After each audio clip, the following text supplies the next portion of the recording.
Hi guys! Welcome to my channel. So, may bago na naman tayong i-unbox na napakagandang phone mula kay Tecno. So, ano nga ba to? This is Tecno Phantom B-Play 2 5G. So, excited na akong i-unbox to. Samahan nyo ako guys. Tara, tignan natin kung gaano kaganda tong phone na to. So, ito talaga yung isa sa mga hinintay ko i-unbox para ma-share sa inyo guys. So, ano pa guys? Tara na! So, yun guys, i-unbox na natin. So, from the box, makikita natin Phantom B-Play 2 5G. And then, yung material niya, so, napakaganda. Para siyang leather, guys. Alam mo, hindi ordinary yung phone. And then, sa side yan, may Phantom. And then, dito sa likod, so, yung variant niya, 256 plus 8GB yung RAM. So, sinabi nila, 16GB yung RAM niyan kasi 8 plus 8 dun sa virtual RAM. And then, ano pa ba? Yan, Dolby Atmos siya. Yan ang makikita natin sa mismong box niya. So, ito. Yan lang natin. Push down. So, pagtanggal mo dun sa box niya talaga, meron another na takip na may nakalagay na Phantom. So, yun. And then, yung mismo phone.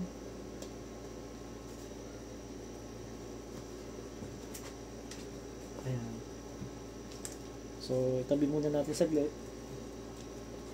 Tignan natin yung mga kasama sa box.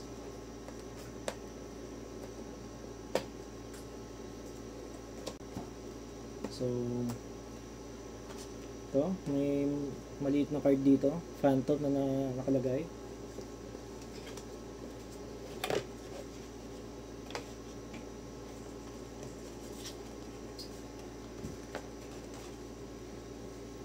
So, another box.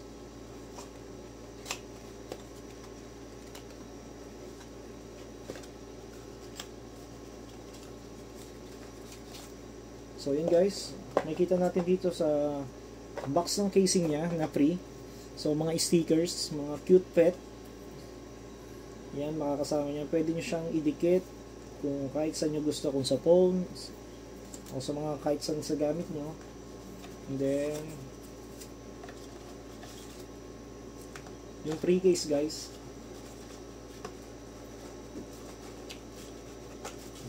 Yan. Yung free case na crystal clear. So, hindi ako nakaabot dun sa premium case nila na kung saan na parang nakahawak ka sa handycam. Hindi nasama sa akin sa previous yun. Sabi, para daw sa mga early version. Pero, okay lang. So, yun. Tabi natin to. And then, ano pa? Manual card ni Tecno.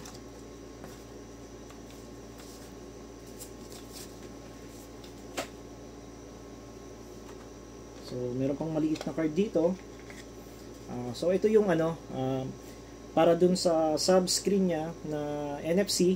Pag tinap mo to, doon sa mismong phone, kusang magkakaroon ng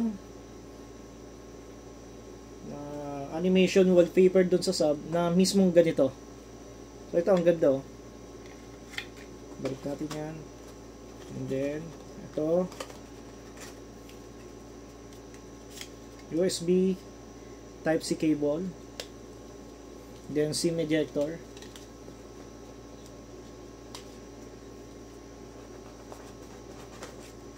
and dito sa box na to. So ito guys, yung 70 watts wall charger nya. So medyo may kalakihan siya. Ayan.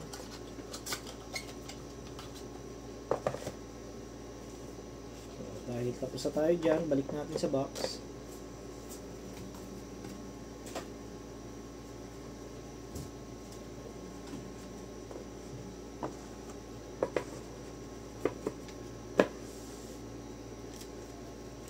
Dito na tayo sa mismong phone. Diyan.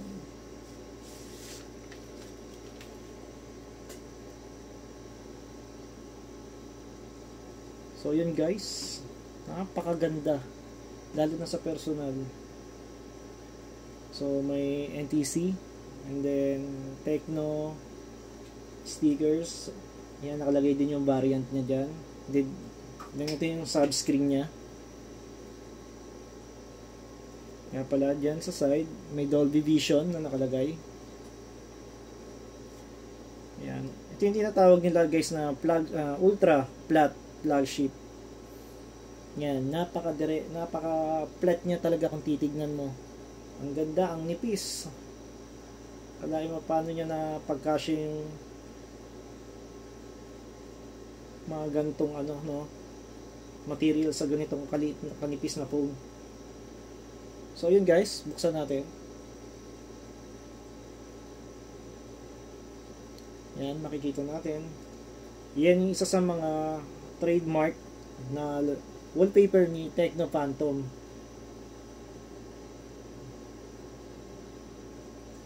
And then, yan yung nga pala guys yung default na icon niya mas pinaganda na ngayon compared do sa mga previous na unit nila. So hindi ko nila lahat, and then kasi medyo hindi ko nagustuhan yung sa mga entry level na icon saka sa mid. So dito sa fold nila napakaganda saka sa flip. So yan,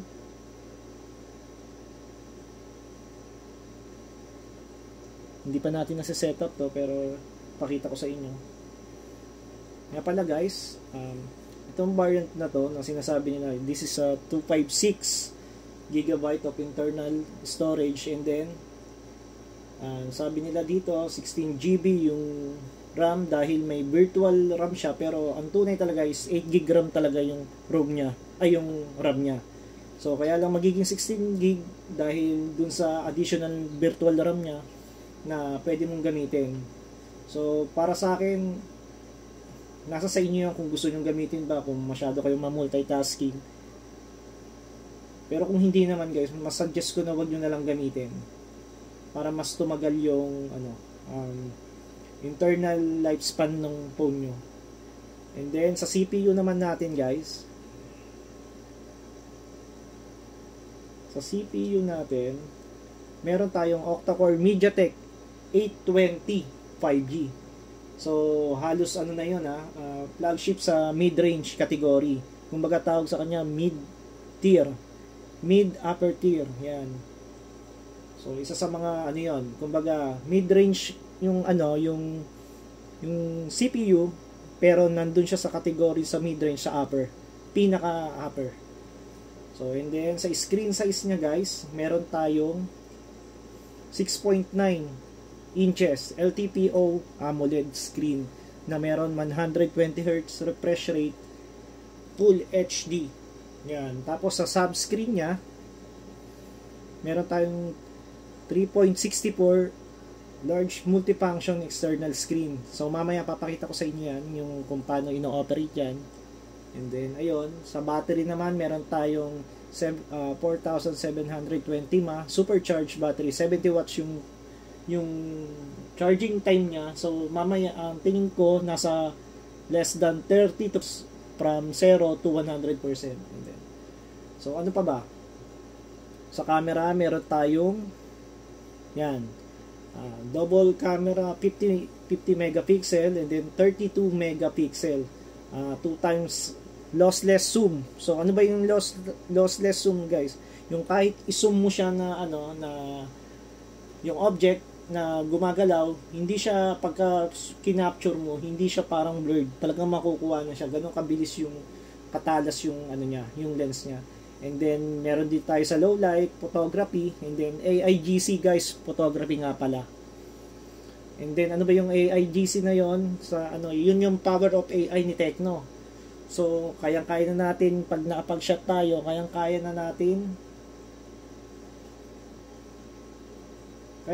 natin matanggal yung object like ganito guys. Yan. Kinapture natin. Dahil kay AI, pag inedit natin, kayang-kaya natin tanggalin tong object na to na yung ayaw natin makita. Yan. AI lang. AI eraser ang tawag guys. So, yun. Yun guys, oh. Ayun guys, na-erase na. Pero, hindi ganun kaganda yung pag-erase ko. Kayo na lang bahala mag-ano.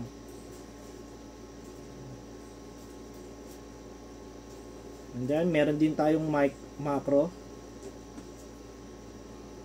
And then, AIGC portrait. So, yun. Guys nga pala, subukan natin yung sa ano. Yung dual, ano niya. Dual video cam niya. And then, for vlogging, ito rin guys, pwede kayong mamili. Yan. Daily.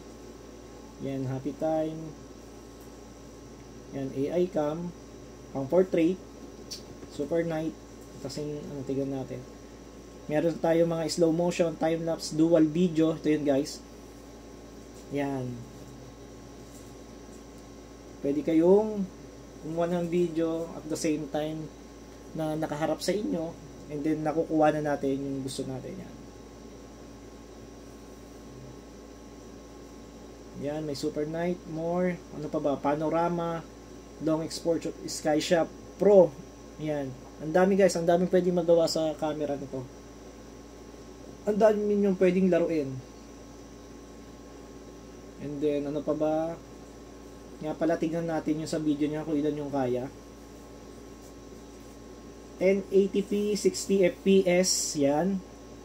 And then, good news, may 4K tayo, 30 fps sa video, na napaka-goods niyan guys. Pero mas suggest ko gamitin nyo 1080p kung mag-ano lang kayo. Kung tamang vlogging lang kayo, dahil mas malakas kumain ng memory yung 4K. Yan. For me, 1080p, 60 fps is good na. So, yun. And then, ano pa ba guys? Tignan natin to. Nga pala, yung kulay nito guys, ang tawag dito is travertine green. So, yung isang available is Moondust Gray. So, mas pinili ko to dahil nagandahan ako dito sa tawag dito, sa combination niya from gold plated pati do sa camera, and then ito sa marble na to na wala naman natatrack na ano, na fingerprint. Ang ganda ng material. Tapos yun nga, yung isa pa nagustuhan ko dito na napakaganda, na talagang napaka-astig yung Dolby Vision niya. Dolby Atmos na nakalagay dito. And then sa side, fingerprint scanner, volume rocker, and then sa baba, SIM card, and then Type-C na 70 watts, microphone and speaker. And then sa kabilang side, wala naman na. And then, microphone again. So, yon, tingnan natin sa pag naka-fold.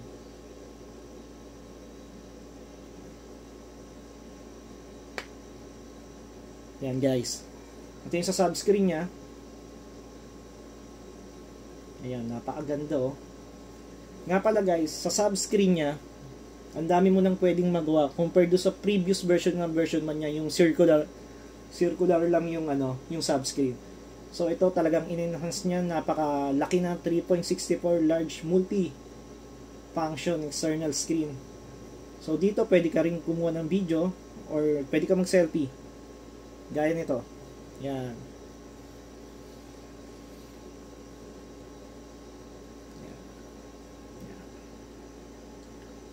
Dito guys oh. Ganda. Saka nakikita nyo guys, buong-buo mo na magagamit yung ano, yung screen. Then may portrait, AI cam, then sa video. So sa video, yan yung mga settings niya, video enhancer, flash, video quality. Tingnan natin kung may 4K. Yan guys oh, may pwede rin dito sa sub, makakakuha tayo ng 4K video. So napakaganda talaga nito for vlogging din. And then yan, nagdit natin dyan. So yan yung mga apps niya. Pwede rin tayong mag-YouTube. Nga pala guys, pwede rin tayong mag-YouTube dito ng buo at Netflix. So may mga games na nakalaan dito. Yan, ito, gaya nitong apps. itong calendar, buong buo natin makikita yan guys. O, diba? Napakaganda. And then, ano pa ba? App Manager, kung ano pa yung gusto nyong idagdag. Yan, sa Facebook. Yan. Yan guys. Kung may, ano, hindi pa natin nasa setup, hindi ko pa na ipapasok ang Facebook ko dito. So, yun. Diba guys, napaka-astig ngayon ng gawa ni Tecno Phantom V Flip 2 5G. Saka guys, oh, yung kita nyo yung sa hinge nya, no gap yan guys, napaka flat, napaka solid, talagang looks premium na talaga siya. Ayan, napaka elegante ng design. Tapos ito pa yung isa sa mga pinaka nagustuhan ko. Yan, kung nakikita nyo yung Phantom na yan, ang ganda oh guys. Nga pala, napaka komportable niya lang sa kamay. Yan, lalo na pagka manonood kayo ng YouTube dito, and then may ginagawa kayo o naglalaro kayo, pwede dito sa subscreen. So marami nang kayang magawa dito na hindi nagagawa sa mga previous Flip noon. Even sa Oppo yan, na N2 Flip, yan, napaka-limited lang nung pwede mong magawa dun sa subscreen. Like ngayon, lahat yon in-upgrade na ni Tecno Phantom V Flip 2 5G. Na para sa mga nagre-request na bakit hindi mo ma-access yung ibang apps sa subscreen dati, ngayon pwede na guys. So ayun guys, yan oh, napakaganda niya. Pwede mo siyang gawing laptop mode. Yan guys, yan, kung gusto nyo mag selfie ng ganyan, pwede nyo rin siya guys i-set up ng ano, yung sa palm shot. So, nandiyan lang yan sa settings. Yan guys oh. Napakatibay ng hinge niya. Yan, pwede siya mga ganyan nang hindi siya na nagko-close. Yan, ganyan ka-sturdy yung ano niya, yung hinge niya. And then, kaya pa niya ng paganto. Yan. Diba guys? Napaka-tight nung ano, ng hinge. Yan. Napaka-solid talaga ng pagkakagawa. Nga pala guys, si Tecno Phantom V Flip 2 5G, yung hinge niya tumatagal ng 400,000 fold and unfold. So kung makaka 100 kayo ng fold and unfold sa isang araw, so 4 to 5 years ang itatagal. So hindi naman natin magagawa yun sa isang araw, yung 100. And then, yung hinge niya talaga is in-upgrade from aerospace. Mas pinatibay pa yung durability nun. Kaya napakaganda. Solid nito. So, ayun guys. Ayun lang muna. So, yung game test nito, saka yung mga gagawin pa nating other review sa next video na lang natin. Ano ba masasabi ko dito? Verdict natin sa phone. So, ano ba masasabi natin dito? Sulit ba to para sa price niya? For me, sulit to. Napaka gandang phone na to. So, lalo na sa personal, napaka premium niya. So, wala na akong masasabi pa. Tecno. So, ayun guys, maraming salamat sa pagsubaybay at panonood sa aking video. So, sana huwag niyo kalimutan mag-like and subscribe to my channel para pa sa mga ibang i-unbox natin na video na alam kong swak na swak sa mga panlasa nyo. So, yun, maraming salamat guys. Thank you so much.